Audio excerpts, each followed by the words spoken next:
Punjabi radio USA ਸੁਣ ਰਹੇ ਸਾਰੇ ਸਰੋਤਿਆਂ ਨੂੰ ਬਲਵਿੰਦਰ ਕੌਰ ਵੱਲੋਂ ਪਿਆਰ ਭਰੀ ਸਤਿ ਸ੍ਰੀ ਅਕਾਲ ਜੀ। ਸਰੋਤਿਓ, ਅਸੀਂ ਲੈ ਕੇ ਹਾਜ਼ਰ ਹੋ ਗਏ ਪ੍ਰੋਗਰਾਮ ਇਲੈਕਸ਼ਨ ਐਕਸਪ੍ਰੈਸ, ਜਿਸ ਦੇ ਵਿੱਚ ਸਾਡੇ ਨਾਲ ਹੁੰਦੇ ਨੇ ਬਲਤੇਜ ਪੰਨੂ ਪੰਜਾਬ ਤੋਂ, ਅਤੇ ਅਸੀਂ ਇੱਥੋਂ ਹੁੰਦੇ ਹਾਂ ਜੀ ਕੈਲੀਫੋਰਨੀਆ ਤੋਂ। ਪੰਜਾਬੀ ਰੇਡੀਓ USA ਅਤੇ ਪੰਜਾਬੀ ਰੇਡੀਓ USA ਦਾ ਇਹ ਪ੍ਰੋਗਰਾਮ ਹਰ ਰੋਜ਼ ਰਾਤ ਨੂੰ 8:30 ਵਜੇ ਹੁੰਦਾ ਹੈ ਅਤੇ ਵੀਰਵਾਰ ਨੂੰ ਇਹ 9:30 ਵਜੇ ਹੁੰਦਾ ਆ। ਅਤੇ ਤੁਸੀਂ ਕੈਲੀਫੋਰਨੀਆ ਟਾਈਮ ਦੇ ਹਿਸਾਬ ਨਾਲ ਇਹਨੂੰ 8:30 ਵਜੇ ਸੁਣ ਸਕਦੇ ਆ।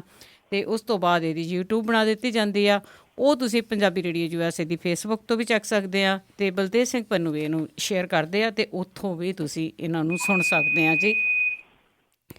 ਅਤੇ ਪੰਜਾਬੀ ਰੇਡੀਓ USA ਦੇ ਫੋਨ ਨੰਬਰਾਂ ਨੂੰ ਡਾਇਲ ਕਰਕੇ ਵੀ ਤੁਸੀਂ ਸੁਣ ਸਕਦੇ ਆ ਜੀ। Phone number 832 551 5029, 832 551 5029।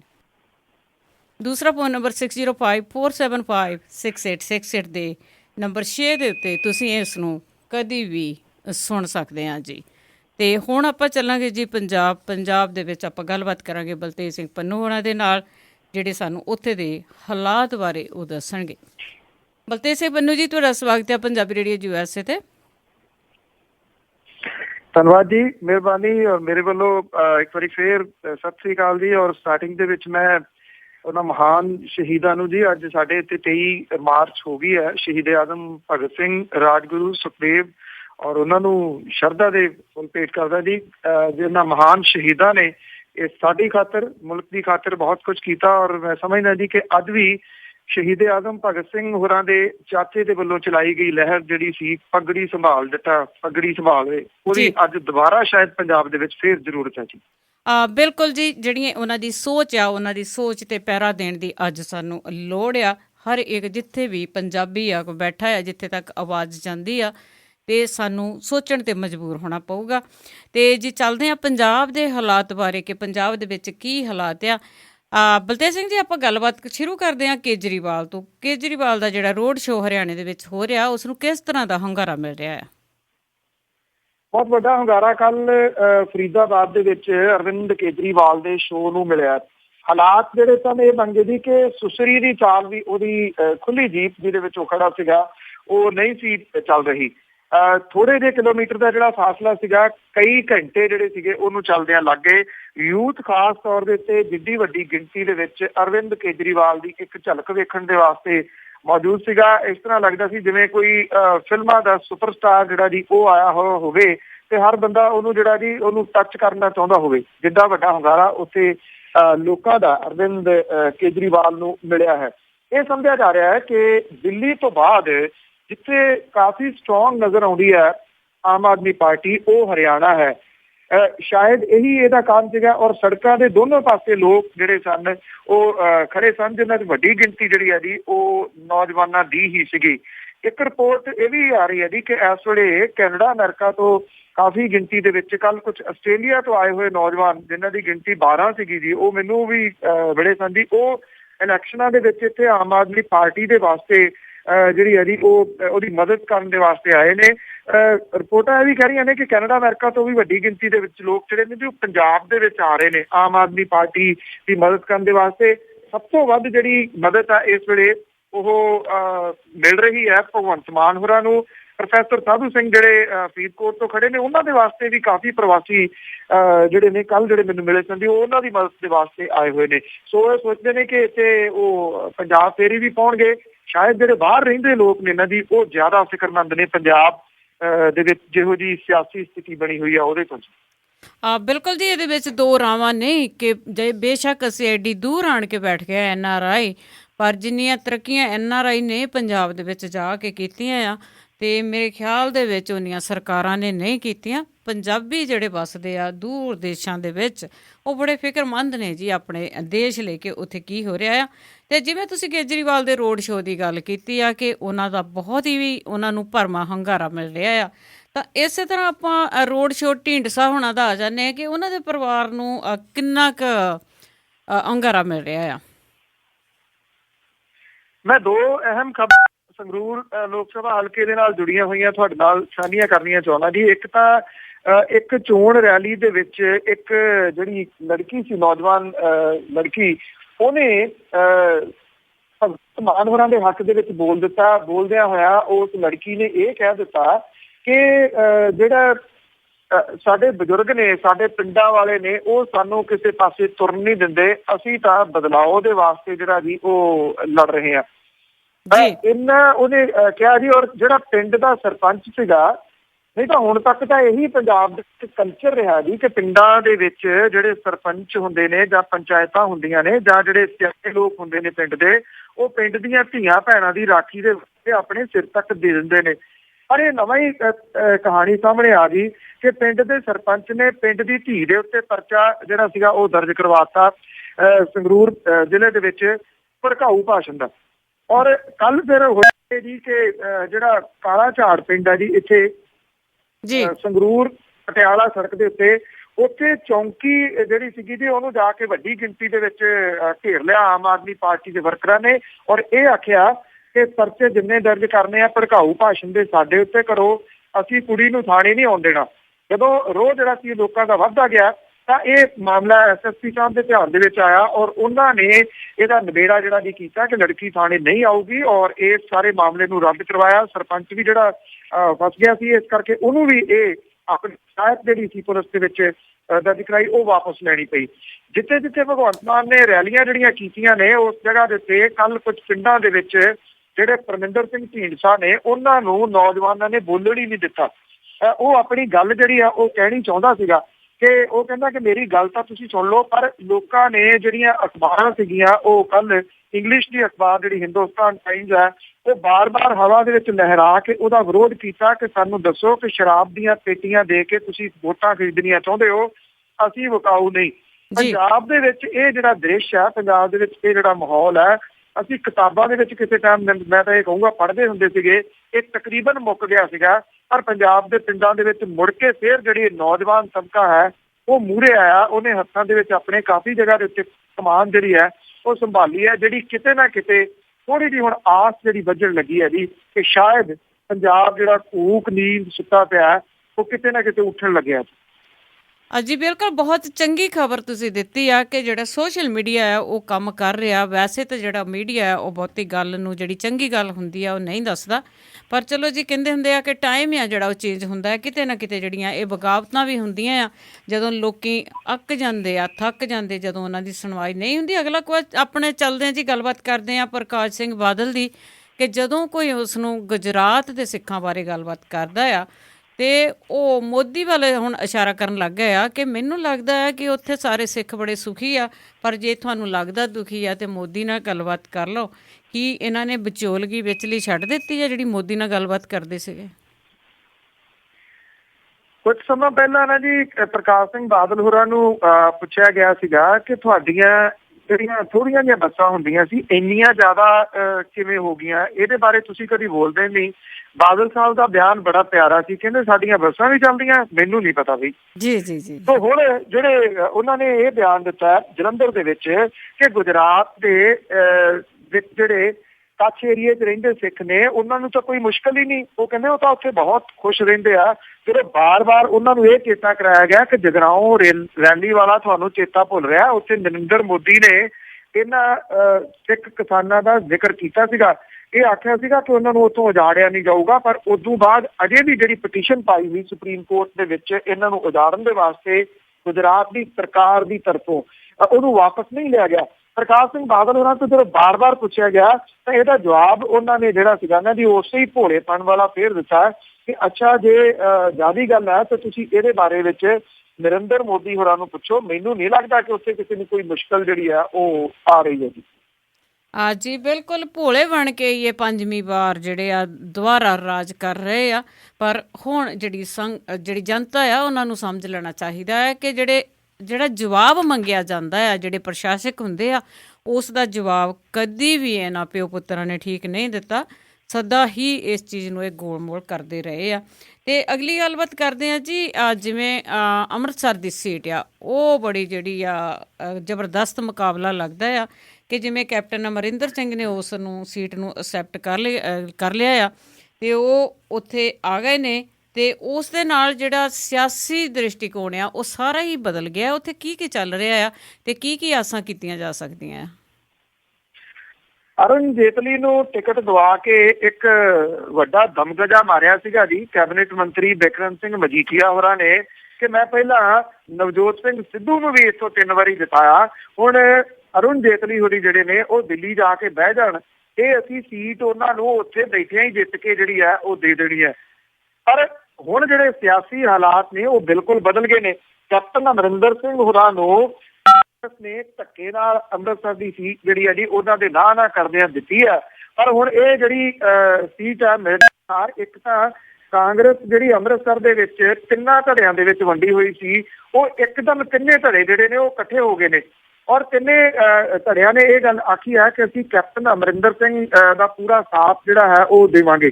Captain Amarinder Singh ਨੇ ਇਹ ਕਿਹਾ ਕਿ ਜੇ ਇਹ ਸੀਟ ਮੈਨੂੰ ਮਿਲੀ ਹੈ ਤੇ ਮੈਂ ਇਹਦੇ ਉੱਤੇ ਤਕੜੀ ਫਾਈਟ ਜਿਹੜੀ ਹੈ ਉਹ ਦੇਵਾਂਗਾ। ਉਧਰੋਂ ਖਬਰਾਂ ਹੁਣ ਇਹ ਆ ਗਈਆਂ ਕਿ ਪਹਿਲਾਂ ਜਿਹੜਾ ਸੁਜੈਸਟ ਕੀਤਾ ਜਾ ਰਿਹਾ ਸੀ ਕਿ ਜੇਤਲੀ ਸਾਹਿਬ ਤੁਸੀਂ ਦਿੱਲੀ ਜਾ ਕੇ ਬਹਿ ਜਾਓ, ਉਹ ਅੰਮ੍ਰਿਤਸਰ ਬਹਿ ਗਏ ਨੇ। ਹੁਣ ਇਹ ਦੱਸ ਰਹੇ ਨੇ ਮੈਂ ਤਾਂ ਤੁਹਾਡੇ ਇੱਥੋਂ ਅੰਮ੍ਰਿਤਸਰ ਦਾ ਦੋਹਤਾ ਹੈ। ਕੋਈ ਆਪਣੇ ਆਪ ਨੂੰ ਦੋਹਤਾ ਦੱਸੀ ਜਾਂਦਾ, ਕੋਈ ਪੋਤਾ ਦੱਸੀ ਜਾਂਦਾ, ਕੋਈ ਧੀ ਦੱਸੀ ਜਾਂਦਾ, ਕੋਈ ਨੂੰਹ ਦੱਸੀ ਜਾਂਦਾ ਇੱਥੋਂ ਦੀ। ਇਹ ਰਾਜਨੀਤਿਕ ਜਿਹੋ ਜਿਹੇ ਸਟੰਟਬਾਜ਼ੀ ਜਿਹੜੀ ਕਰਦੇ ਹੁੰਦੇ ਆ। ਕੈਪਟਨ ਅਮਰਿੰਦਰ ਸਿੰਘ ਦੇ ਜਿਹੜਾ ਮੈਦਾਨ ਦੇ ਵਿੱਚ ਆਉਣ ਦੇ ਨਾਲ ਤਕਰੀਬਨ ਜਿਹੜੀ ਕਾਂਗਰਸ ਹੈ ਪੰਜਾਬ ਦੀ, ਉਹਨੂੰ ਸਮੁੱਚੀ ਕਾਂਗਰਸ ਨੂੰ ਹੀ ਹੁੰਗਾਰਾ ਜਿਹੜਾ ਜੀ ਉਹ ਮਿਲਿਆ, ਕਿਉਂਕਿ ਇਹ ਗੱਲ ਬਿਲਕੁਲ ਕਲੀਅਰ ਹੈ ਕਿ ਕੈਪਟਨ ਅਮਰਿੰਦਰ ਸਿੰਘ ਦੀ ਟੂਟੀ ਜਿਹੜੀ ਹੈ ਉਹ ਅੱਜ ਵੀ ਪੰਜਾਬ ਦੇ ਲੋਕਾਂ ਦੇ ਵਿੱਚ ਬੋਲਦੀ ਹੈ। ਚੋਣਾਂ ਲੜਨ ਦਾ ਉਹਨਾਂ ਕੋਲੇ ਲੰਮਾ ਚੌੜਾ ਤਜਰਬਾ ਹੈ। ਅੰਮ੍ਰਿਤਸਰ ਕਿਉਂਕਿ ਸਿੱਖਾਂ ਦਾ ਜਿਹੜਾ ਜੀ ਮੱਕਾ ਮਦੀਨਾ ਕਿਹਾ ਜਾਂਦਾ ਹੈ, ਇਹ ਕਿਹਾ ਜਾਂਦਾ ਕਿ ਧਾਰਮਿਕ ਸ਼ਹਿਰ ਹੈ, ਉੱਥੇ ਇੱਕ ਸਿੱਖ ਦਿੱਖ ਵਾਲਾ ਜਿਹੜਾ ਜੀ ਉਮੀਦਵਾਰ ਉਤਾਰਨਾ ਕਾਂਗਰਸ ਦੀ ਇੱਕ ਸੋਚੀ ਸਮਝੀ ਸਕੀਮ ਹੈ। ਉਧਰੋਂ ਇੱਕ ਸਿੱਖ ਕੈਂਡੀਡੇਟ ਜਿਹੜਾ ਪਹਿਲਾਂ ਭਾਰਤੀ ਜਨਤਾ ਪਾਰਟੀ ਦਾ ਸੀਗਾ, ਉਹਨੂੰ ਸਾਈਡ ਤੇ ਕਰਕੇ ਅਰੁਣ ਜੇਤਲੀ ਹੋਰਾਂ ਨੂੰ ਲਿਆਉਣਾ ਜਿਹੜਾ ਜੀ ਅੰਮ੍ਰਿਤਸਰ ਦੇ ਲੋਕਾਂ ਨੂੰ ਪਚ ਨਹੀਂ ਰਿਹਾ। ਅਜੇ ਜਿਹੜੀਆਂ ਪੰਜਾਬ ਦਾ ਗੇੜ ਹੈ ਉਹ ਦੂਰ ਹੈ। 30 ਅਪ੍ਰੈਲ ਨੂੰ ਵੋਟਾਂ ਪੈਣੀਆਂ ਨੇ, ਕੁਝ ਵੀ ਉਲਟ ਫੇਰ ਵੱਡੇ ਜਿਹੜੇ ਉਹ ਹੋ ਸਕਦੇ ਨੇ। ਅੱਜ ਦੀ ਸਥਿਤੀ ਦੇ ਵਿੱਚ ਕਿਹਾ ਜਾਵੇ ਤਾਂ ਕਪਤਾਨ ਜਿਹੜੇ ਨੇ ਅਮਰਿੰਦਰ ਸਿੰਘ ਹੋਰੀ ਉਹ ਸੀਟ ਇਹ ਕੱਢ ਸਕਦੇ ਨੇ। ਇਸ ਚੀਜ਼ ਦਾ ਚਰਚਾ ਜਿਹੜਾ ਨਾ ਜੀ ਉਹ ਵੱਡੇ ਪੱਧਰ ਦੇ ਉੱਤੇ ਇਸ ਵੇਲੇ ਹੋ ਰਿਹਾ ਹੈ। ਵਕਤ ਜਿਹੜਾ ਸਭ ਤੋਂ ਜ਼ਿਆਦਾ ਪਿਆ ਉਹ ਅਕਾਲੀ ਬੀਜੇਪੀ ਨੂੰ ਪੈ ਗਿਆ ਤੇ ਅਰੁਣ ਜੇਤਲੀ ਹੋਰੀ ਅੰਦਰ ਖਾਤੇ ਜਿਹੜੀਆਂ ਗਾਲਾਂ ਜ਼ਰੂਰ ਕੱਢ ਰਹੇ ਹੋਣਗੇ ਵੀ ਕਿੱਥੇ ਲਿਆ ਕੇ ਫਸਾ ਮਾਰਿਆ। ਜੀ ਬਿਲਕੁਲ ਬਲਤੇਜ ਸਿੰਘ ਜੀ, ਜਿਵੇਂ ਤੁਸੀਂ ਗੱਲ ਕੀਤੀ ਆ, ਜਿੱਥੇ ਵੀ ਕੋਈ ਸਿੱਖ ਬੈਠਾ ਦੁਨੀਆ ਭਰ ਦੇ ਵਿੱਚ, ਉਹਨਾਂ ਨੂੰ ਇਹ ਗੱਲ ਹਜ਼ਮ ਨਹੀਂ ਸੀ ਹੁੰਦੀ ਕਿ ਉੱਥੋਂ ਜਿਹੜਾ ਅੰਮ੍ਰਿਤਸਰ ਦੀ ਸੀਟ ਦਾ ਆ, ਤੁਸੀਂ ਬਿਲਕੁਲ ਸੱਚ ਕਿਹਾ ਆ ਕਿ ਉੱਥੋਂ ਇੱਕ ਸਿੱਖ ਦਿੱਖ ਵਾਲਾ ਬੰਦਾ ਹੀ ਚਾਹੀਦਾ ਆ, ਜਿਸ ਦੇ ਸਿਰ ਦੇ ਉੱਤੇ ਇੱਕ ਪੱਗ ਹੋਵੇ ਕਿ ਇੱਕ ਗੁਰੂ ਦੀ ਇੱਕ ਨਗਰੀ ਆ ਇਹ ਜੀ। ਤੇ ਅਗਲੀ ਗੱਲਬਾਤ ਕਰਦੇ ਹਾਂ ਜੀ ਆਪਾਂ। ਸੁਨੀਲ ਜਾਖੜ ਹੋਣੀ ਫਿਰੋਜ਼ਪੁਰ ਤੋਂ ਖੜੇ ਕੀਤੇ ਗਏ ਨੇ, ਉਹਨਾਂ ਦੀ ਕੀ ਸਥਿਤੀ ਆ? ਜਿਹੜੇ ਅਜੇ ਫਾਈਨਲ ਜਿਹੜਾ ਜੀ ਐਲਾਨ ਨਹੀਂ ਕੀਤਾ ਗਿਆ ਪਾਰਟੀ ਦੀ ਤਰਫੋਂ, ਪਰ ਇਹ ਤਕਰੀਬਨ ਤੈਅ ਜਿਹੜਾ ਜੀ ਉਹ ਮੰਨਿਆ ਜਾ ਰਿਹਾ, ਕਿਉਂਕਿ ਜਿਹੜੀ ਕਾਂਗਰਸ ਹਾਈ ਕਮਾਂਡ ਹੈ ਜੀ, ਇੱਕ ਉਹਨੇ ਨਵੀਂ ਜਿਹੜੀ ਇਸ ਵਾਰੀ ਚੀਜ਼ ਇਹ ਕੀਤੀ ਹੈ ਕਿ ਉਹਨੇ ਜਿਹੜੇ ਵੱਡੇ ਲੀਡਰ ਨੇ ਇਹਨਾਂ ਦੀ ਜਿਹੜੇ ਤਕਰੀਬਨ ਬਿਆਨਾਂ 'ਚ ਹੀ ਦਿੰਦੇ ਨੇ ਔਰ ਭੱਜ ਰਹੇ ਸਨ ਚੋਣਾਂ ਲੜਨ ਤੋਂ, ਇਹਨਾਂ ਸਾਰਿਆਂ ਨੂੰ ਵੀ ਕਿਹਾ ਵੀ ਲੜ ਕੇ ਦਿਖਾਓ ਚੋਣਾਂ। ਇਸੇ ਕਰਕੇ ਕਿਉਂਕਿ ਪ੍ਰਤਾਪ ਸਿੰਘ ਬਾਜਵਾ ਹੋਰਾਂ ਨੇ ਕਪਤਾਨ ਨੂੰ ਫਸਾਇਆ ਕੈਪਟਨ ਅਮਰਿੰਦਰ ਸਿੰਘ ਹੋਰਾਂ ਨੂੰ, ਔਰ ਉਹਨਾਂ ਨੇ ਫਸਾਤੀ ਜੀ ਅੱਗੋਂ ਅੰਬਿਕਾ ਸੋਨੀ ਅਨੰਦਪੁਰ ਸਾਹਿਬ ਤੋਂ, ਤੇ ਨਾਲ ਦੀ ਨਾਲ ਜਿਹੜਾ ਜੀ ਹੁਣ ਰਜਿੰਦਰ ਕੌਰ ਭੱਠਲ ਨੂੰ ਵੀ ਲਿਆਂਦਾ ਜਾ ਰਿਹਾ ਹੈ। ਇਸ ਗੱਲ ਦੇ ਚਰਚੇ ਨੇ ਕਿ ਸੰਗਰੂਰ ਤੋਂ ਵਿਜੇਂਦਰ ਸਿੰਗਲਾ ਨੂੰ ਪਾਸੇ ਕਰਕੇ ਰਜਿੰਦਰ ਕੌਰ ਭੱਠਲ ਨੂੰ ਲਿਆਂਦਾ ਜਾ ਸਕਦਾ ਹੈ, ਕਿਉਂਕਿ ਉਹ ਵੀ ਹਰ ਵਾਰੀ ਵਫਦ ਜਿਹਾ ਲੈ ਕੇ ਦਿੱਲੀ ਜਾ ਪੈਂਦੇ ਨੇ, ਇਹਨੂੰ ਲਾ ਦਿਓ, ਇਹਨੂੰ ਬਣਾ ਦਿਓ। ਇਸ ਕਰਕੇ ਹਾਈ ਕਮਾਂਡ ਇਹ ਚਾਹੁੰਦੀ ਹੈ ਕਿ ਲੈ ਵੀ ਬੀਬੀ ਐਤਕੀ ਤੂੰ ਜਿਹੜੀ ਟਿਕਟ ਹੈ ਇਹ ਲੈ ਜਾ ਤੇ ਜਿੱਤ ਕੇ ਦਿਖਾ ਸੰਗਰੂਰ ਤੋਂ। ਉਧਰ ਸੁਨੀਲ ਜਾਖੜ ਹੋਰਾਂ ਦੇ ਬਾਰੇ ਦੇ ਵਿੱਚ ਵਿਚਾਰਾਂ ਜਿਹੜੀਆਂ ਨੇ ਉਹ ਤਕਰੀਬਨ ਉਹ ਤੈਅ ਨੇ ਤੇ ਫਿਰੋਜ਼ਪੁਰ ਤੋਂ ਸੁਨੀਲ ਜਾਖੜ ਹੋਰੀ ਕਾਂਗਰਸ ਦੇ ਉਮੀਦਵਾਰ ਆ ਸਕਦੇ ਨੇ। ਜੇ ਸੁਨੀਲ ਜਾਖੜ ਹੋਰੀ ਫਿਰੋਜ਼ਪੁਰ ਤੋਂ ਚੋਣ ਲੜਦੇ ਨੇ, ਉਹ ਇੱਕ ਭਲੇ ਮਾਨਸ ਵਿਅਕਤੀ ਵਜੋਂ ਜਾਣੇ ਜਾਂਦੇ ਨੇ, ਬਹੁਤ ਜ਼ਿਆਦਾ ਨਹੀਂ ਬੋਲਦੇ, ਪੜ੍ਹੇ ਲਿਖੇ ਨੇ, ਲੋਕਾਂ ਦੇ ਵਿੱਚ ਹਰਮਨ ਪਿਆਰੇ ਵੀ ਨੇ। ਸ਼ੇਰ ਸਿੰਘ ਘੁਬਾਇਆ ਉੱਥੋਂ ਅਕਾਲੀ ਦਲ ਦੇ ਉਮੀਦਵਾਰ ਨੇ, ਕਿਉਂਕਿ ਉੱਥੇ ਰਾਹ ਬਰਾਦਰੀ ਬਹੁਤ ਹੈ, ਜਿਹੜੀ ਰਾਏ ਸਿੱਖ ਵੋਟਾਂ ਜਿਹੜੀਆਂ ਨੇ। ਸ਼ੇਰ ਸਿੰਘ ਘੁਬਾਇਆ ਹੋਰੀ ਰਾਏ ਬਰਾਦਰੀ ਨੂੰ ਹੀ ਬਿਲੋਂਗ ਕਰਦੇ ਨੇ, ਪਰ ਇਸ ਵਾਰੀ ਸ਼ੇਰ ਸਿੰਘ ਘੁਬਾਇਆ ਹੋਰਾਂ ਦੀ ਉੱਥੇ ਵਿਰੋਧਤਾ ਕਾਫੀ ਹੋ ਰਹੀ ਹੈ, ਕਿਉਂਕਿ ਉਹ ਉੱਥੇ ਗਏ ਨਹੀਂ। ਜੇ ਕਿਸੇ ਨੇ ਇਹ ਹਲਕਾ ਜਿਹੜਾ ਜੀ ਦੇਖਿਆ ਹੋਵੇ, ਬੇਹੱਦ ਪਛੜਿਆ ਹੋਇਆ ਹਲਕਾ, ਮੈਂ ਇੱਥੇ ਇਹ ਵੀ ਯਾਦ ਕਰਾਦਾ ਕਿ ਇਸੇ ਹੀ ਲੋਕ ਸਭਾ ਹਲਕੇ ਦੇ ਵਿੱਚ ਪੈਂਦਾ ਵਿਧਾਨ ਸਭਾ ਹਲਕਾ ਜਲਾਲਾਬਾਦ ਹੈ, ਜਿੱਥੋਂ ਸੁਖਬੀਰ ਸਿੰਘ ਬਾਦਲ ਹੋਰੀ ਮੁੱਖ ਮੰਤਰੀ ਨੇ, ਉਹ ਅਕਾਲੀ ਦਲ ਦੇ ਸੁਪਰੀਮੋ ਨੇ, ਉਹ ਡਿਪਟੀ ਮੁੱਖ ਮੰਤਰੀ ਨੇ ਕੀਤਾ ਕਰਾਇਆ, ਉਹਨਾਂ ਨੇ ਵੀ ਆਪਣੇ ਹਲਕੇ ਦੇ ਵਿੱਚ ਕੁਝ ਨਹੀਂ ਗਾ। ਜੇ ਸੁਨੀਲ ਜਾਖੜ ਹੋਰੀ ਇੱਥੋਂ ਆ ਜਾਂਦੇ ਨੇ ਤਾਂ ਇਹ ਕਿਹਾ ਜਾ ਰਿਹਾ ਕਿ ਫਿਰ ਅਕਾਲੀ ਕੈਂਪ ਦੇ ਵਿੱਚ ਫਿਕਰਮੰਦੀ ਜਿਹੜੀ ਹੈ ਜੀ ਉਹ ਪਲ ਪਲ ਵੱਧਦੀ ਜਾ ਰਹੀ ਹੈ। ਉਧਰ ਕਾਂਗਰਸ ਦੇ ਅੰਦਰ ਇੱਕ ਜਿਹੜੀ ਕਾਂਗਰਸੀਆਂ ਨੂੰ ਮਾਯੂਸ ਕਰਨ ਵਾਲੀ ਖਬਰ ਇਹ ਵੀ ਹੈ ਕਿ ਰਵਨੀਤ ਸਿੰਘ ਬਿੱਟੂ ਜੀ ਦੀ ਟਿਕਟ ਅਨੰਦਪੁਰ ਸਾਹਿਬ ਤੋਂ ਕੱਟੀ ਗਈ ਹੈ। ਉਹਨੇ ਦਿੱਲੀ ਦੇ ਵਿੱਚ ਜਾ ਕੇ ਡੇਰੇ ਲਾ ਲਏ ਨੇ। ਰਵਨੀਤ ਸਿੰਘ ਬਿੱਟੂ ਦੀ ਚੋਣ ਲੜਨ ਵਾਲੇ ਜਿਹੜੇ ਨੇ ਜੀ ਉਹ ਤਾਂ ਸਦਮੇ ਤੋਂ ਬਾਹਰ ਨਹੀਂ ਆ ਰਹੇ ਅਜੇ ਵੀ। ਉਹਨਾਂ ਨੂੰ ਪਤਾ ਹੀ ਨਹੀਂ ਲੱਗ ਰਿਹਾ ਉਹ ਕੀ ਬਿਆਨ ਦੇਣ, ਉਹ ਕੀ ਕਰਨ, ਕਿਉਂਕਿ ਰਵਨੀਤ ਸਿੰਘ ਬਿੱਟੂ ਨੇ ਪਿਛਲੀ ਅਨੰਦਪੁਰ ਸਾਹਿਬ ਤੋਂ ਜਿਹੜੀ ਸੀਟ ਸੀ ਉਹ ਜਿੱਤੀ ਸੀ। ਲਗਾਤਾਰ ਉਹ 5 ਸਾਲ ਉੱਥੇ ਕੰਮ ਕਰਦਾ ਰਿਹਾ। ਰਵਨੀਤ ਸਿੰਘ ਬਿੱਟੂ ਦੀਆਂ ਕੋਸ਼ਿਸ਼ਾਂ ਕਰਕੇ ਹੀ ਇੱਕ ਬਹੁਤ ਵੱਡਾ ਕੈਂਸਰ ਦਾ ਹਸਪੀਟਲ ਜਿਹੜਾ ਉਹਨਾਂ ਦੇ ਹਲਕੇ ਦੇ ਵਿੱਚ ਆਇਆ। ਪ੍ਰਧਾਨ ਮੰਤਰੀ ਡਾਕਟਰ ਮਨਮੋਹਨ ਸਿੰਘ ਹੋਰੀ ਉਹਦਾ ਉਦਘਾਟਨ ਕਰਕੇ ਬਣਨ ਲੱਗਿਆ, ਅਜੇ ਸ਼ੁਰੂ ਨਹੀਂ ਹੋਇਆ। ਤੋ ਰਵਨੀਤ ਸਿੰਘ ਬਿੱਟੂ ਨੂੰ ਲੱਗਦਾ ਕਿ ਜੇ ਲੁਧਿਆਣੇ ਤੋਂ ਉਹਨਾਂ ਨੂੰ ਟਿਕਟ ਦਿੱਤੀ ਜਾਂਦੀ ਹੈ ਤਾਂ ਇਹ ਤਾਂ ਕੋਈ ਇਸ ਤਰ੍ਹਾਂ ਹੋਊਗਾ ਕਿ ਜਿਹਨੇ MA ਪਾਸ ਕੀਤੀ ਹੋਵੇ ਤੇ ਉਹਨੂੰ ਇਹ ਕਿਹਾ ਜਾਵੇ ਹੁਣ ਦੁਬਾਰਾ ਵੀ ਪਹਿਲੀ ਤੋਂ ਫੇਰ ਸ਼ੁਰੂ ਕਰ।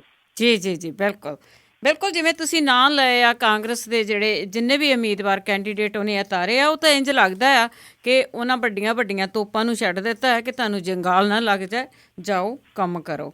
ਤੇ ਅਗਲੀ ਗੱਲ ਕਰਦੇ ਜੀ ਬਰਨਾਲਾ ਦੀ, ਕਿ ਸਰਜੀਤ ਸਿੰਘ ਬਰਨਾਲਾ ਨੇ ਵੀ ਕਾਂਗਰਸ ਨੂੰ ਜੁਆਇਨ ਕਰ ਲਿਆ। ਆਪਣਾ ਪਿੱਛੇ ਥੋੜਾ ਇਤਿਹਾਸ ਵੱਲ ਜਾਈਏ। ਜਦੋਂ ਸਰਜੀਤ ਸਿੰਘ ਬਰਨਾਲਾ ਹੋਰਾਂ ਦੀ ਸਰਕਾਰ ਸੀ, ਪ੍ਰਕਾਸ਼ ਸਿੰਘ ਬਾਦਲ ਹੋਰਾਂ ਨੇ ਉਹਨਾਂ ਤੋਂ ਪੈਰ ਪਿਛਾਂਹ ਖਿੱਚ ਲਏ ਸਨ ਤੇ ਉਦੋਂ ਕਾਂਗਰਸ ਦੇ ਸਹਾਰੇ ਦੇ ਉੱਤੇ ਸਰਕਾਰ ਜਿਹੜੀ ਚੱਲੀ ਸੀ। ਜੇ ਸਰਜੀਤ ਸਿੰਘ ਬਰਨਾਲਾ ਹੋਰੀ ਉਦੋਂ ਹੀ ਕਾਂਗਰਸ ਦੇ ਵਿੱਚ ਚਲੇ ਜਾਂਦੇ ਤੇ ਸ਼ਾਇਦ ਉਹਨਾਂ ਦਾ ਜਿਹੜਾ ਸਿਆਸੀ ਸਫ਼ਰ ਹੈ ਉਹ ਹੁਣ ਨਾਲੋਂ ਚੰਗਾ ਹੁੰਦਾ, ਜਾਂ ਇਹ ਤੁਸੀਂ ਕਹਿ ਲਓ ਕਿ ਕੈਪਟਨ ਅਮਰਿੰਦਰ ਸਿੰਘ ਦੀ ਜਗ੍ਹਾ ਦੇ ਉੱਤੇ ਸੁਰਜੀਤ ਸਿੰਘ ਬਰਨਾਲਾ ਹੋਰੀ ਹੁੰਦੇ। ਉਹ ਨਹੀਂ ਗਏ, ਉਹਨਾਂ ਨੇ ਆਪਣਾ ਵੱਖਰਾ ਦਲ ਬਣਾ ਲਿਆ। ਰਾਜਪਾਲ ਉਹਨਾਂ ਨੇ ਭੋਗ ਲਈ ਜੀ ਲੰਮੀ ਚੌੜੀ ਤਾਮਿਲਨਾਡੂ ਦੀ, ਔਰ ਆਰਾਮ ਕਰਕੇ ਉਹ ਫੇਰ ਆਏ, ਫੇਰ ਸਿਆਸਤ ਸਰਗਰਮ ਹੋਏ। ਸਰਗਰਮ ਹੋਣ ਦੀ ਇੱਕ ਉਮਰ ਹੁੰਦੀ ਹੈ, ਹੁਣ ਤਾਂ ਵਿਚਾਰੇ ਵੀਲ ਚੇਅਰ ਦੇ ਉੱਤੇ ਬੈਠਦੇ ਨੇ, ਬਜ਼ੁਰਗ ਹੋ ਗਏ, ਇਸ ਕਰਕੇ ਇੰਨੀ ਐਨਰਜੀ ਨਹੀਂ ਰਹੀ। ਬੀਬੀ ਬਰਨਾਲਾ ਵੀ ਬਹੁਤੀ ਜ਼ਿਆਦਾ ਸਰਗਰਮ ਨਹੀਂ। ਉਹਨਾਂ ਦਾ ਮੁੰਡਾ ਜਿਹੜਾ ਗਗਨਜੀਤ ਸਿੰਘ ਬਰਨਾਲਾ ਹੈ, ਉਹਦੇ ਵਿੱਚ ਕਦੀ ਸਿਆਣਪ ਜਿਹੜੀ ਉਹ ਦਿਸੀ ਹੋਈ ਨਹੀਂ, ਕਦੀ ਗੱਲਬਾਤ ਦੇ ਵਿੱਚ ਜਾਂ ਉਹਦੀ ਪਰਸਨੈਲਿਟੀ ਦੇ ਵਿੱਚ ਜਿਹੜੀ ਕਿ ਇਹ ਸ਼ੋਅ ਕਰਦੀ ਹੋਵੇ ਕਿ ਸੁਰਜੀਤ ਸਿੰਘ ਬਰਨਾਲਾ ਹੋਰਾਂ ਦੀ ਜਿਹੜੀ ਸਿਆਸੀ ਵਿਰਾਸਤ ਹੈ ਉਹ ਉਹਨੂੰ ਕਿਸੇ ਮਾਮਲੇ ਦੇ ਉੱਤੇ ਸੰਭਾਲ ਸਕਦਾ। ਇਸ ਕਰਕੇ ਹੁਣ ਜਿਹੜਾ ਅਕਾਲੀ ਦਲ ਲੌਂਗੋਵਾਲ ਹੈ ਉਹਨੇ ਕਾਂਗਰਸ ਦੀ ਮਦਦ ਕਰਨ ਦਾ ਐਲਾਨ ਜਿਹੜਾ ਜੀ ਉਹ ਕਰ ਦਿੱਤਾ ਹੈ। ਪ੍ਰਤਾਪ ਸਿੰਘ ਬਾਜਵਾ ਹੋਰਾਂ ਨੇ ਪ੍ਰੈਸ ਕਾਨਫਰੰਸ ਲਾ ਕੇ ਇਹਦੇ ਚ ਬਲਦੇਵ ਸਿੰਘ ਮਾਨ, ਸੁਰਜੀਤ ਸਿੰਘ ਬਰਨਾਲਾ, ਬੀਬੀ ਬਰਨਾਲਾ, ਗਗਨਜੀਤ ਸਿੰਘ ਬਰਨਾਲਾ ਸਾਰਿਆਂ ਨੂੰ ਕਾਂਗਰਸ ਦੇ ਵਿੱਚ ਜਿਹੜਾ ਵੀ ਉਹ ਜੀ ਆਇਆਂ ਨੂੰ ਆਖਿਆ। ਉਂਝ ਵੈਸੇ ਮੈਂ ਦੱਸਦਾ ਕਿ ਨਾਰਾ ਗਰੁੱਪ ਦਾ ਕਿਉਂਕਿ ਬਹੁਤ ਵੱਡਾ ਇੱਥੇ ਦਾਰੋਮਦਾਰ ਨਹੀਂ ਹੈਗਾ ਸਿਆਸਤ ਦੇ ਵਿੱਚ। ਪੰਜਾਬ ਦੇ ਵਿੱਚ ਇੱਕ ਅੱਧੀ ਸੀਟ ਦੇ ਉੱਤੇ ਉਹ ਪ੍ਰਭਾਵਸ਼ਾਲੀ ਹੋ ਸਕਦੇ ਨੇ, ਉਹ ਧੂਰੀ ਹੋ ਸਕਦੀ ਹੈ, ਜਾਂ ਬਰਨਾਲੇ ਦੇ ਵਿੱਚ ਵੀ ਉਹਨਾਂ ਦਾ ਕੋਈ ਆਧਾਰ ਜਿਹੜਾ ਉਹ ਨਹੀਂ ਹੈਗਾ। ਪਰ ਕਿਉਂਕਿ ਇਹ ਆਰਾਮ ਗੈਰਾਮ ਚੱਲਦਾ ਹੁੰਦਾ ਸਿਆਸਤ ਦੇ ਵਿੱਚ, ਹਰ ਪਾਰਟੀ ਜਿਹੜੀ ਹੈ ਉਹ ਛੋਟੇ ਛੋਟਿਆਂ ਨੂੰ ਆਪਣੇ ਨਾਲ ਜਾਂ ਵੱਡਿਆਂ ਨੂੰ ਲਿਆਉਂਦੀ ਹੁੰਦੀ ਹੈ ਇਹੋ ਜਿਹੇ ਧਮਾਕੇ ਕਰਨ ਲਈ। ਕੋਈ ਬਹੁਤ ਵੱਡਾ ਧਮਾਕਾ ਮੈਂ ਇਹਨੂੰ ਨਹੀਂ ਮੰਨਦਾ, ਪਰ ਇੰਨਾ ਜ਼ਰੂਰ ਹੈ ਕਿਉਂਕਿ ਖਬਰ ਇਸ ਪੱਖੋਂ ਹੈ ਕਿ ਹੁਣ ਅਕਾਲੀ ਦਲ ਜੀ ਉਹ ਕਾਂਗਰਸ ਵਿੱਚ ਬਦਲ ਗਏ ਨੇ ਜੀ ਉਹ। ਜੀ ਤੇ ਬਿਲਕੁਲ। ਜੇ ਅਗਲੀ ਗੱਲ ਕਰੀਏ ਜਿਵੇਂ ਬਗਾਵਤਾਂ ਤੇ ਹਰ ਇੱਕ ਪਾਰਟੀ ਦੇ ਵਿੱਚ ਹੁੰਦੀਆਂ ਕਿਉਂਕਿ ਉੱਥੇ ਟਿਕਟਾਂ ਲੈਣ ਵਾਲੇ ਬਹੁਤ ਹੁੰਦੇ ਆ। ਤੇ ਜਿਹੜੀ ਹੁਣ ਬਗਾਵਤ ਉੱਭਰ ਕੇ ਆਈ ਆ BJP ਦੇ ਵਿੱਚ, ਕਿਉਂਕਿ ਜਸਵੰਤ ਸਿੰਘ ਹੋਰਾਂ ਦਾ ਨਾਮ ਆ ਰਿਹਾ ਆ ਤੇ ਉਹਦੇ ਵਿੱਚ ਹੋਰ ਕੀ ਖਲਲ ਪੈ ਰਹੇ ਆ? ਇੱਕ ਤਾਂ ਦੀ ਭਾਰਤੀ ਜਨਤਾ ਪਾਰਟੀ ਦੇ ਵਾਸਤੇ ਇਹ ਜਿਹੜੀ ਚੰਗੀ ਖਬਰ ਹੈ ਕਿ ਸੀਨੀਅਰ ਪੱਤਰਕਾਰ MJ ਅਕਬਰ ਤੇ ਜਨਤਾ ਦਲ ਯੂਨਾਈਟਿਡ ਦੇ ਮੈਂਬਰ NK ਸਿੰਘ ਜਿਹੜਾ ਜੀ ਉਹਨਾਂ ਨੇ ਭਾਰਤੀ ਜਨਤਾ ਪਾਰਟੀ ਦੇ ਵਿੱਚ ਸ਼ਾਮਲ ਹੋਣ ਦਾ ਐਲਾਨ ਜਿਹੜਾ ਜੀ ਉਹ ਕੀਤਾ। ਜਿਹੜਾ MJ ਅਕਬਰ ਹੈ ਉਹਨੂੰ ਕਾਂਗਰਸ ਦੇ ਕਰੀਬੀ ਮੰਨਿਆ ਜਾਂਦਾ ਹੁੰਦਾ ਸੀਗਾ। ਬਿਹਾਰ ਦੇ ਕਿਸ਼ਨਗੰਜ ਹਲਕੇ ਤੋਂ ਉਹਨੇ ਕਾਂਗਰਸੀ ਟਿਕਟ ਤੇ ਚੋਣ ਵੀ ਲੜੀ ਸੀਗੀ, ਪਰ ਉਹ ਹੁਣ ਕਾਂਗਰਸ ਦਾ ਪੰਜਾ ਛੱਡ ਕੇ ਕਮਲ ਦੇ ਫੁੱਲ ਦੇ ਨਾਲ ਤੁਰ ਪਿਆ। ਉਧਰ ਜਸਵੰਤ ਸਿੰਘ ਜਿਹੜਾ ਜੀ ਉਹਨੂੰ ਟਿਕਟ ਦੇਣ ਤੋਂ ਨਾਂਹ ਕਰ ਦਿੱਤੀ ਗਈ ਹੈ। ਜਸਵੰਤ ਸਿੰਘ ਤਾਂ ਕੱਲ ਬੱਚਿਆਂ ਵਾਂਗ ਰੋਇਆ ਪ੍ਰੈਸ ਕਾਨਫਰੰਸ ਦੇ ਵਿੱਚ, ਜਿਹੜੀ ਕੀਤੀ ਕਰਾਈ ਸਾਰੀ ਉਮਰ ਦੀ ਜਿਹੜੀ ਹੈ ਜੀ ਉਹ ਖੂਹ ਦੇ ਵਿੱਚ ਪੈ ਗਈ। ਜਸਵੰਤ ਸਿੰਘ ਜਿਹੜਾ ਜੀ ਉਹ ਲਾਲ ਕ੍ਰਿਸ਼ਨ ਅਡਵਾਨੀ ਹੋਰਾਂ ਦੇ ਧੜੇ ਦਾ ਮੰਨਿਆ ਜਾਂਦਾ ਹੈ। ਸੁਸ਼ਮਾ ਸਵਰਾਜ ਵੀ ਲਾਲ ਕ੍ਰਿਸ਼ਨ ਅਡਵਾਨੀ ਦੇ ਧੜੇ ਦੇ ਨਾਲ ਹੈ ਜੀ। ਸੁਸ਼ਮਾ ਸਵਰਾਜ ਨੇ ਜਸਵੰਤ ਸਿੰਘ ਨੂੰ ਟਿਕਟ ਨਾ ਦਿੱਤੇ ਜਾਣ ਦਾ ਵਿਰੋਧ ਜਿਹੜਾ ਜੀ ਉਹ ਕੀਤਾ ਔਰ ਅੰਦਰ ਖਾਤੇ ਰੋਸ ਜਿਹੜਾ ਜੀ ਉਹ ਤਕੜਾ ਦਰਜ ਕਰਾਇਆ। ਬਾੜਮੇਰ ਪਹੁੰਚ ਕੇ ਜਸਵੰਤ ਸਿੰਘ ਨੇ ਕਿਹਾ ਕਿ ਮੈਂ ਕੱਲ ਨੂੰ ਆਪਣਾ ਫੈਸਲਾ ਦੱਸੂਗਾ, ਮੈਂ ਕੀ ਕਰਨਾ ਮੈਨੂੰ ਸੋਚ ਲੈਣ ਦਿਓ। ਮੈਨੂੰ ਆਪਣੇ ਨਾਲ ਦੇ ਜਿਹੜੇ ਸਾਥੀ ਨੇ ਉਹਨਾਂ ਨੂੰ ਪੁੱਛ ਲੈਣ ਦਿਓ। ਇਹ ਸਮਝਿਆ ਜਾ ਰਿਹਾ ਸੰਭਾਵੀ ਰੂਪ ਦੇ ਵਿੱਚ ਉਹ ਆਜ਼ਾਦ ਤੌਰ ਤੇ ਬਾਮੇਰ ਹਲਕੇ ਤੋਂ ਜਿਹੜਾ ਜੀ ਚੋਣ ਦੇ ਵਿੱਚ ਆ ਸਕਦੇ ਨੇ। ਜਸਵੰਤ ਸਿੰਘ ਹੋਰੀ ਬਹੁਤ ਚਰਚਿਤ ਨੇਤਾ ਕੁਝ ਇੱਕ ਨੈਗੇਟਿਵ ਕਾਰਨਾਂ ਕਰਕੇ ਰਹੇ ਨੇ। ਇੱਕ ਤਾਂ ਜਦੋਂ ਜਹਾਜ਼ ਅਗਵਾ ਕਰ ਲਿਆ ਗਿਆ ਸੀਗਾ ਭਾਰਤ ਦਾ, ਉਹਨੂੰ ਯਾਤਰੀ ਜਿਹੜੇ ਸੀ ਉਹਨਾਂ ਨੂੰ ਛਡਾਉਣ ਦੇ ਵਾਸਤੇ ਇੱਥੋਂ ਅੱਤਵਾਦੀ ਲੱਦ ਕੇ ਲੈ ਗਏ ਸਨ, ਕੰਧਾਰ ਉੱਥੇ ਛੱਡ ਕੇ ਆਏ ਸਨ ਜਾ ਕੇ। ਇਹ ਉਹਨਾਂ ਦੇ ਉੱਤੋਂ ਜਿਹੜਾ ਜੀ ਧੱਬਾ ਨਹੀਂ ਲੈਂਦਾ। ਹਾਲਾਂਕਿ ਇਹ ਫੈਸਲਾ ਪੂਰੀ ਉਦੋਂ ਕੈਬਨਿਟ ਦਾ ਸੀਗਾ। ਭਾਰਤੀ ਜਨਤਾ ਪਾਰਟੀ ਵਾਲੇ ਜਿਹੜੇ ਬੜਕਾ ਮਾਰਦੇ ਨੇ ਅੱਜ, ਉਹਨਾਂ ਨੂੰ ਇਹ ਸ਼ਾਇਦ ਨਾ ਭੁੱਲ ਗਈ ਹੋਵੇ ਕਿ ਕਿਵੇਂ ਅੱਤਵਾਦੀਆਂ ਦੇ ਵਾਸਤੇ ਉਹਨਾਂ ਨੇ ਇਹ ਨਰਮ ਰੁਖ ਅਪਣਾਇਆ ਸੀ। ਦੂਜੀ ਘਟਨਾ ਵੀ ਜਸਵੰਤ ਸਿੰਘ ਹੋਰਾਂ ਦੇ ਨਾਲ ਕਾਫੀ ਚਰਚਿਤ ਰਹਿੰਦੀ ਹੈ ਕਿ ਇੱਕ ਵਾਰੀ ਉਹ ਸ਼ਰੇਆਮ ਉਹਨਾਂ ਨੂੰ ਟੀਮ ਵੰਡਦੇ ਕੈਮਰੇ ਦੀਆਂ ਨਜ਼ਰਾਂ ਦੇ ਵਿੱਚ ਆ ਗਏ ਸਨ। ਦੇਖਦੇ ਹਾਂ ਕਿ ਜਸਵੰਤ ਸਿੰਘ ਹੋਰੀ ਕਿੱਡਾ ਕੁ ਵੱਡਾ ਡੈਂਟ ਜਿਹੜਾ ਜੀ ਉਹ ਸਕਦੇ ਨੇ ਭਾਰਤੀ ਜਨਤਾ ਪਾਰਟੀ ਦੇ ਵਿੱਚ। ਪਰ ਇਹ ਕਿਹਾ ਜਾ ਰਿਹਾ ਕਿ ਜਦੋਂ ਦਾ ਨਰਿੰਦਰ ਮੋਦੀ ਨੇ ਕਮਾਨ ਸੰਭਾਲਿਆ, ਉਹਨੇ ਸਭ ਤੋਂ ਪਹਿਲਾ ਕੰਮ ਜਿਹੜਾ ਨਾ ਜੀ ਇਹ ਕੀਤਾ ਕਿ ਜਿਹੜੀ ਪੁਰਾਣੀ ਲੀਡਰਸ਼ਿਪ ਹੈ ਉਹਨੂੰ ਖੁੱਡੇ ਲਾਈਨ ਲਾਉਣਾ ਸ਼ੁਰੂ ਕੀਤਾ। ਜਿਵੇਂ ਪੰਜਾਬੀ ਦੀ ਕਹਾਵਤ ਹੈ ਨਾ ਕਿ ਮਾਂ ਥਾਣੇਦਾਰ ਬਣ ਲੈਂਦੇ ਪਹਿਲਾਂ ਪੁੜੇ ਤੇਰੇ ਭੰਨੂਗੇ। ਜੀ ਜੀ ਜੀ, ਬਿਲਕੁਲ ਜੀ। ਇਸੇ ਤਰ੍ਹਾਂ ਹੀ ਜਿਹੜੀ ਆ ਮੇਰੇ ਖਿਆਲ ਦੇ ਵਿੱਚ ਤਾਂ ਮੈਨੂੰ ਇਉਂ ਲੱਗਦਾ ਹੁੰਦਾ ਆ ਕਿ ਕਈਆਂ ਪਾਰਟੀਆਂ ਦੇ ਵਿੱਚ ਜਿਹੜੇ ਨੇਤਾ ਬਜ਼ੁਰਗ ਹੋ ਜਾਂਦੇ ਆ ਤੇ ਉਹਨਾਂ ਨੂੰ ਖੁੱਡੇ ਲਾਈਨ ਹੀ ਲਾ ਦਿੱਤਾ ਜਾਂਦਾ ਆ। ਤੇ ਕਈ ਵਾਰੀ ਇਉਂ ਲੱਗਦਾ ਕਿ ਕਈਆਂ ਨੇ ਪੰਜਾਬ ਦੀ ਸਿਆਸਤ ਤੋਂ ਇਹ ਸਾਰੇ ਗੁਰ ਸਿੱਖੇ ਆ। ਬਲਤੇਜ ਸਿੰਘ ਪੰਨੂ ਜੀ, ਤੇ ਅਖੀਰ ਦੇ ਵਿੱਚ ਤੁਸੀਂ ਸਾਨੂੰ ਕੀ ਸੁਣਾਉਂਦੇ ਜਾਓਗੇ? ਅੱਜ ਨਾ ਤੁਹਾਨੂੰ ਬਹੁਤ ਸਾਰੇ ਜਿਹੜੇ ਲਿਸਨਰ ਨੇ ਉਹਨਾਂ ਨੇ ਇਹ ਤੁਹਾਡੇ ਤੱਕ ਸੁਨੇਹਾ ਪਹੁੰਚਾਇਆ।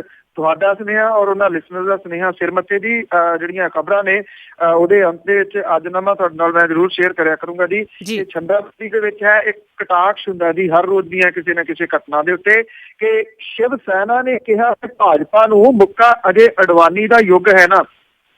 ਸ਼ਿਵ ਸੈਨਾ ਨੇ ਕਿਹਾ ਇਹ ਭਾਜਪਾ ਮੁੱਕਾ ਅਜੇ ਅਡਵਾਨੀ ਦਾ ਯੁੱਗ ਹੈ ਨਾ। ਜਿਹੜੀ ਅਕਲ ਦੀ ਦਾੜ ਹੈ ਉਸ ਪੱਲੇ ਸਕੀ ਹੋਵੇ ਕਿਸੇ ਦੇ ਉੱਗ ਹੈ ਨਾ। ਮਿੱਠੀ ਆਗੂ ਦੀ ਨਹੀਂ ਮਿਆਦ ਜਾਂਦੀ ਸਕੇ ਆਖਰੀ ਸਾਹ ਤੱਕ ਪੁੱਗ ਹੈ ਨਾ। ਚੇਲਾ ਗੁਰੂ ਤੋਂ ਅੱਗੇ ਨਹੀਂ ਲੰਘ ਸਕਦਾ ਦਿੰਦਾ ਗੁਰੂ ਜਦ ਅਕਲ ਦੇ ਰੁੱਗ ਹੈ ਨਾ। ਫੋਕਾ ਪੈਰਾਂ ਨੂੰ ਹੱਥ ਹੀ ਲਾਈ ਜਾਇਓ ਫਿਰ ਵੀ ਕਰੂਗਾ ਅੰਤ ਦਾ ਚਾਅ ਬੁੱਢਾ। ਫੋਕਾ ਪੈਰਾਂ ਨੂੰ ਹੱਥ ਹੀ ਲਾਈ ਜਾਇਓ ਫਿਰ ਵੀ ਕਰੂਗਾ ਅੰਤ ਦਾ ਚਾਅ ਬੁੱਢਾ। ਪਾਈ ਫਿਰਿਓ ਸੰਦੂਕ ਦੇ ਵਿੱਚ ਬੇਸ਼ੱਕ ਔਖੇ ਵੇਲੇ ਵੀ ਦੱਸੂ ਕੋਈ ਦਾ ਬੁੱਢਾ। ਥੈਂਕ ਯੂ ਜੀ, ਬਹੁਤ ਬਹੁਤ ਧੰਨਵਾਦ ਬਲਤੇਜ ਪੰਨੂ ਜੀ। ਤੁਹਾਡਾ ਅਰਜ਼ਨਾਮਾ ਬਹੁਤ ਹੀ ਵਧੀਆ ਸੀ। ਉਮੀਦ ਕਰਦੇ ਹਾਂ ਕਿ ਸਾਡੇ ਸਰੋਤਿਆਂ ਨੂੰ ਬਹੁਤ ਪਸੰਦ ਆਊਗਾ ਜਿਹੜੇ ਨਵੇਂ ਜੁੜੇ ਨੇ ਜੀ। ਬਹੁਤ ਬਹੁਤ ਧੰਨਵਾਦ ਬਲਤੇਜ ਪੰਨੂ ਜੀ। ਕੱਲ੍ਹ ਨੂੰ ਇਸੇ ਟਾਈਮ 'ਤੇ ਫਿਰ ਮੁਲਾਕਾਤ ਹੋਊਗੀ ਜੀ। ਥੈਂਕ ਯੂ ਜੀ। ਸਤਿ ਸ਼੍ਰੀ ਅਕਾਲ ਜੀ। ਸਰੋਤੇ ਹੋਏ ਸਨ ਬਲਤੇਜ ਪੰਨੂ ਜੋ ਸਾਡੇ ਨਾਲ ਜੁੜਦੇ ਨੇ 8:30 ਵਜੇ। ਤਾਂ ਤੁਸੀਂ ਸੁਣਦੇ ਹੋ ਕੈਲੀਫੋਰਨੀਆ ਟਾਈਮ ਦੇ ਹਿਸਾਬ ਦੇ ਨਾਲ ਸ਼ਾਮ ਦੇ 8:30 ਵਜੇ। ਹੁਣ ਮੈਨੂੰ ਦਿਓ ਜੀ ਇਜਾਜ਼ਤ। ਸਾਰੇ ਸਰੋਤਿਆਂ ਨੂੰ ਬਲਵਿੰਦਰ ਕੌਰ ਵੱਲੋਂ ਪਿਆਰ ਭਰੀ ਸਤਿ ਸ੍ਰੀ ਅਕਾਲ।